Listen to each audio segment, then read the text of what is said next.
Today we rode out. Four of us. Myself, Joshua, Paul, and oddly poetic, my father, Tommy. Some might find it strange. Why would a man past 60 still yearn for mud, noise, and broken roads? This is not a story of a son dragging his father into youth, but of a father who refuses to grow still.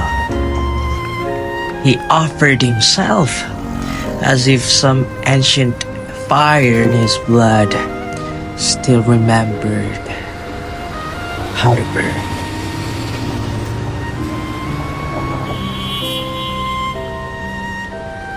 For this first expedition, the route from our base camp to Coban Srengenge wasn't particularly extreme.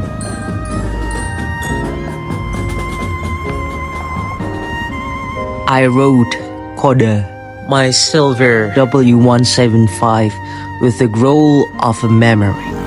My father took Kyle, the blue Vespa Primavera that glides like time itself. Joshua sat behind Val, cutting through the wind with half laughter, half silence. The distance was roughly 67 kilometers one way, 134 round trip, not far by my measure.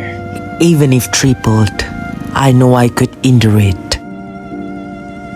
But distance is not the only measure. Time is, and so is readiness. We ride not just with machines, but with minds, moods, and moments. That is why we chose Coban Srengenge. It lies in East Java, Indonesia. Therefore, for those of you local or foreign, if you ever wish to listen to water that falls like prayer and breathe air that feels like accepted silence, then come to Coban Srengenge. Let your steps align with the roads we once traced. When we arrived, the first thing we did was not record, but receive, to absorb the energy Earth offered us through the gentle breath of Coban Srengenge. It felt as if every burden I carried, the noise in my head, the weight on my shoulders, the dull ache in my soul, was released into the mist that danced over the falls. The water was clear, the air pure. The cold wasn't biting, it embraced like the arms of a mother I had long forgotten. I wanted to sleep, not from fatigue, but because the land felt like a womb, a sacred silence that asked nothing of me. But I knew I wasn't alone, so my body stayed awake, yet my soul slept briefly, softly, as if the world itself allowed me to rest.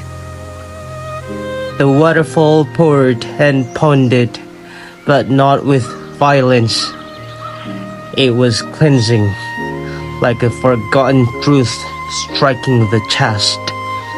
In that moment, Coban Srengenge wasn't just a place, it was a guide, not made of flesh, but of clarity.